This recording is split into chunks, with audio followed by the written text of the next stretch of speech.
Bismillahirrahmanirrahim. Assalamualaikum warahmatullahi wabarakatuh. Alhamdulillahirabbil alamin. Alhamdulillahi ala ni'matil iman. Alhamdulillahi ala ni'matil islam. Alhamdulillahi ala ni'matit taubah wa ala ni'matil hijrah wa ala ni'matil ukhuwah. Alhamdulillahirabbil alamin. Hamdan katsiran thayyiban mubarakan fih. Asyhadu an la ilaha illallah wa asyhadu anna Muhammadar Rasulullah.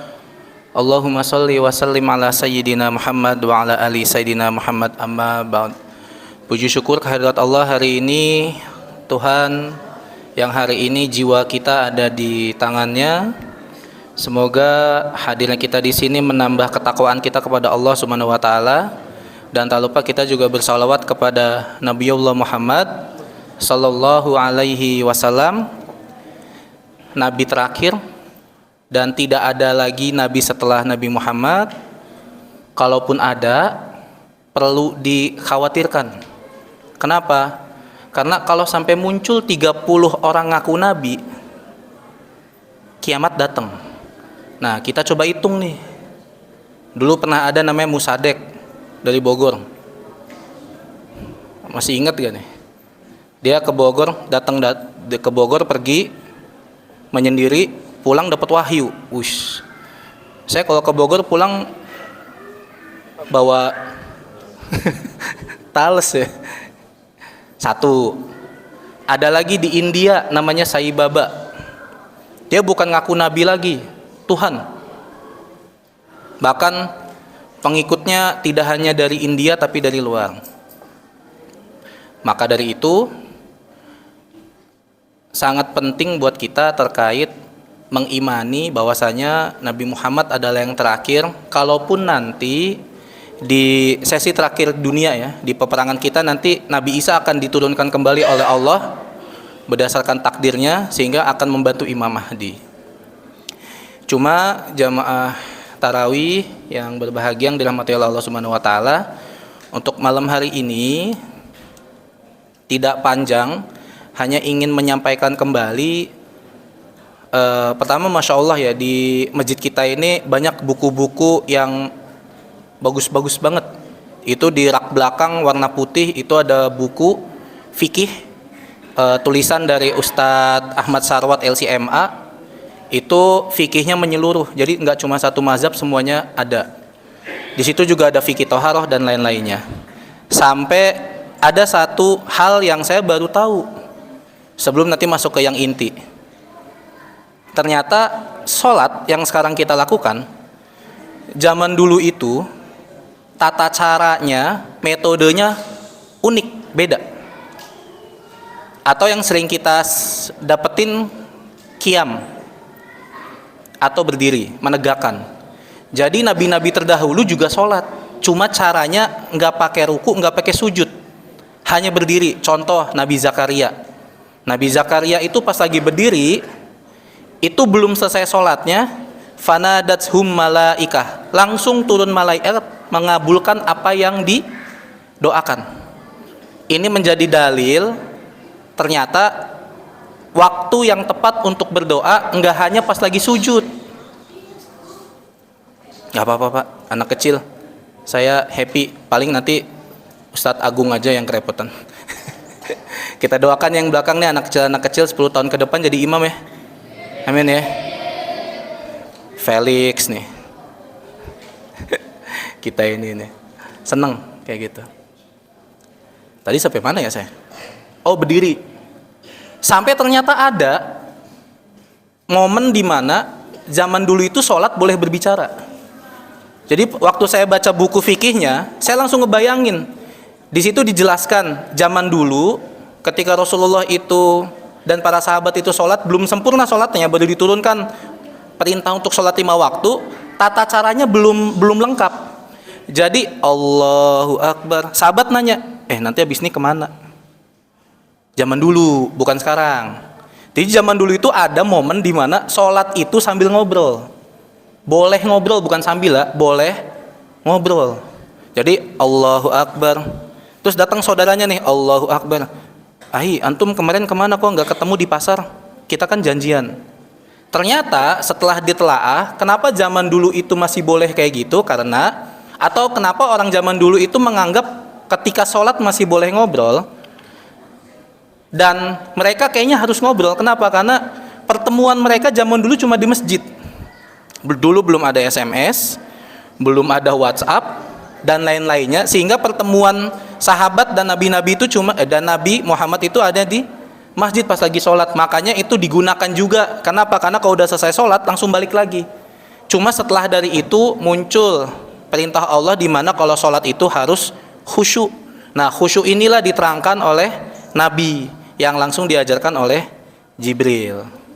Nah, dari sini saya ingin memulai terkait sholat, di mana kita kan paham ya banyak beberapa metode atau fikih ya, atau mazhab. Mazhab itu kan beberapa ulama menyampaikan mazhaba ilaihi. Apa yang kita yakini dan kita sanggup untuk melakukan, maka lakukan. Jadi kalau kita sanggupnya ini, silakan ini. Kalau misalkan di Asia Tenggara kita paham betul ini Syafi'iyah dan lainnya. Cuma ada satu momen di mana Rasulullah itu lagi sholat, Allahu Akbar, baca biasa, terus ruku, Allahu Akbar, Subhana rabbil azimi wa bihamdih, Sami Allahu liman hamidah. Sampai sini Rasul kaget. Kenapa? Malaikat dari langit turun. Enggak cuma satu dua, berpuluh-puluh turun. Ingat, ini khusus Nabi. Jadi kalau kita nanti nih pas lagi sholat, kok saya ngerasa kayak ada malaikat turun, nah itu hati-hati. Soalnya kadang banyak orang kayak gitu ya. Dan terakhir saya info udah diundang ke Masjid Istiqlal. Subhanallah. Tahu yang bisa ngomong sama semut? Iya, Abang Gufron. Dia udah diakui sama Masjid Istiqlal, diakui. Aduh, ngeri banget ya. Maksudnya Istiqlal ini kan ini ya pusat ya gitu ya, tapi diundang gitu lah.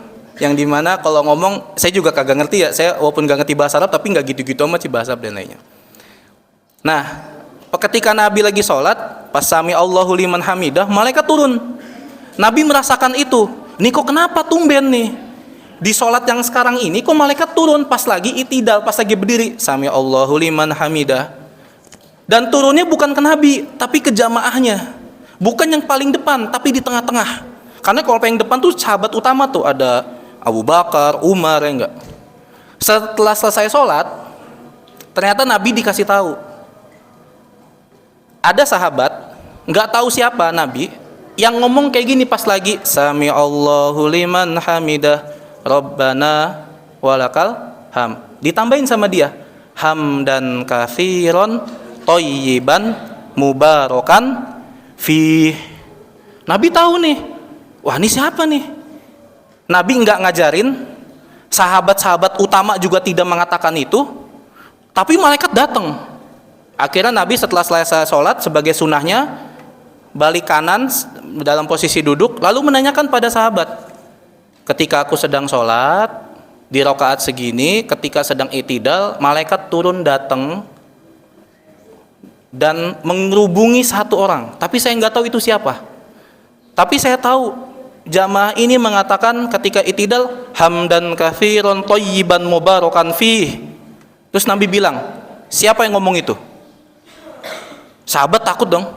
Kenapa? Ingat, hati-hati. Waktu itu Ustadz Idris sudah nyampaikan terkait bid'ah ya Ustadz ya. Dimana nggak boleh beribadah kecuali ada contohnya. Jadi kalau dalil ibadah itu fikihnya jangan beribadah kalau nggak ada contohnya, kayak gitu. Nah tiba-tiba Nabi balik badan. Ini siapa nih yang ngomong hamdan katsiran thayyiban mubarakan fi? Semua sahabat nunduk, termasuk yang ngomong. Yang barisan paling depan lihat-lihatan. Siapa emang? Lu ya gitu ya. Bukan. Ternyata sampai lama ditungguin, ada sahabat di tengah-tengah angkat tangan. Saya ya Nabi. Terus kata Nabi apa? Yang tadinya agak tegang itu terus senyum. Masya Allah, tabarakallah. Tahukah engkau ketika engkau mengatakan hamdan katsiran thayyiban mubarakan fi, malaikat datang berbondong-bondong untuk mencatat kalimat itu, dan nanti akan disampaikan kepada Allah bahwasanya ada hambamu ketika sedang sholat mengagungkanmu dengan kalimat yang belum pernah diucapkan oleh orang lain. Hamdan katsiran thayyiban mubarakan fih. Jadi ternyata malaikat itu datang mencatat kalimat itu yang si sahabat itu lakukan, lalu dibawa kepada Allah untuk menjadi nilai lebih nanti ketika dia di yaumul hisab. Nah, ini menjadi pelajaran buat kita.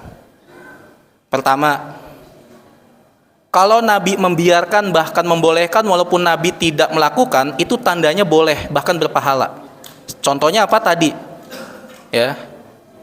Ada lagi sholat 2 rakaat setelah wudhu. Itu Nabi nggak pernah ngelakuin, tapi Bilal bin Rabah ngelakuin. Sampai didatengin, Bilal sini. Kok bisa sendal kamu ada di surga sedangkan kamu masih di dunia? Ditanyakan, kamu kenapa? Ternyata simpel, dia itu menjaga wudhu, itu yang pertama. Ini hadisnya sahih. Jadi setiap batal langsung wudhu lagi. Setelah wudhu, sebelum melakukan aktivitas lain, melakukan 2 sholat setelah toharoh atau wudhu.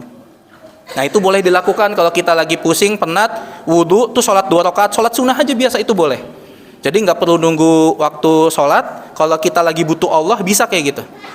Nah, yang kedua nih, yang ini nih. Yang ini juga jarang kita lakukan, termasuk saya juga kadang lupa. Karena biasanya waktu sami Allahu liman hamidah cepat kan ya. Baru baca Rabbana walakal hamdu udah Allahu Akbar. Nah, tapi alhamdulillahnya di Al-Hidayah nggak secepat yang di Jawa ya. 23 rakaat berapa menit? 7 ya? Masya Allah. Mau kita coba? Kalau di Serang Banten saya masih ngerasain dulu 23 rakaat. Al-Fatihah 1 tarikan napas.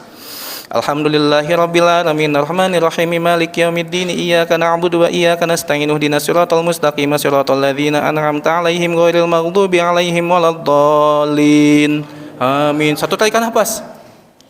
Nah, yang tadi sih masih mending ya ketimbang yang di mana? Saya nggak tahu daerah mana ya. Nah, ini repotnya kayak gini nih. Kenapa? Karena mereka ini udah dari dulu kayak gini, Pak. Nah, masalahnya ibadah nggak boleh dilakukan kalau nggak ada contohnya. Termasuk kreasi dalam ibadah. Ya, sebelum ditutup, Pak, pas lagi takbir, Allahu Akbar, tangannya di pundak atau Allahu Akbar di telinga. Ibu-ibu juga jawab. Kalau ibu-ibu ada fikih khusus ya, nggak boleh terlalu tinggi. Di dada pun cukup. Tapi kalau laki-laki, Allahu Akbar atau sampai telinga, Allahu Akbar.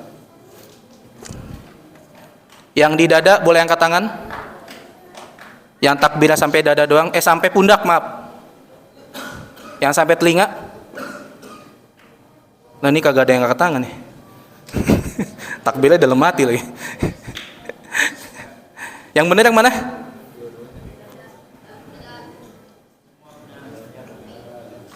Entong di mana, Tong? Takbirnya, Tong? Di muka. Allah.